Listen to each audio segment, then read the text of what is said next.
মালাকুল মউত আল্লাহকে প্রশ্ন করছিলেন, দায়িত্ব তো দিছেন, পুরা করতে হবে, কোনো দ্বিমত নাই।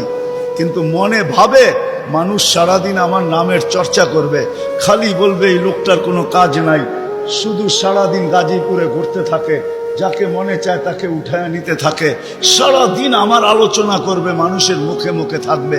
তো আল্লাহ প্রতি উত্তরে বলছিলেন, সাআজআলু লিল মাউতি সাবাবা, আমরা মৃত্যুর কারণ বানায় দিব। ইয়াযকুরু সাবাব ওয়া ইয়ানসাক, মানুষ কারণ নিয়ে আলোচনা করবে, তোমার নাম ভুলেও নিবে না। এখন নাম নিতেছে ডেঙ্গু, কয়েকদিন আগে নাম নিছে করোনা, কখনো নাম নেয় স্ট্রোক করছে, কখনো নাম নেয় এটা সেটা, ঠিক না? হ্যাঁ, আরেকটা কারণও আছে। শুধু নবীজির দিকে তাকাইয়া এই উম্মতের জন্য আল্লাহ এটা করছেন, এই উম্মতের জন্য। এই উম্মতকে আল্লাহ আখিরাতে শাস্তি দিতে চান না।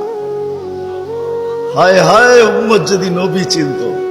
আয়সা পড়ছি অবেলা, তো হাতে সময়ও নাই, আর হইল ওয়াজ মাহফিল, অন্য কিছু হইলে হয়তো ওইদিকে চলে যেতাম। নবীজি শুনানের সময় আমার কাছে এখন নাই। যে উম্মত নবী চিনে না, নবীর কারণেই আমরা পাইছি।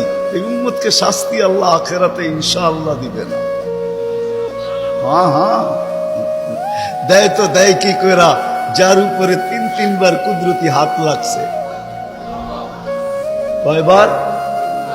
সৃষ্টি লগ্নে একবার, বাছাই পর্বে একবার। আমরা বাছাইকৃত উম্মত। হুয়াজতাবাকুম জাহিদ, শুধু শুধু বলেন নাই, জাহিদু ফিল্লাহি হাক্কা জিহাদি।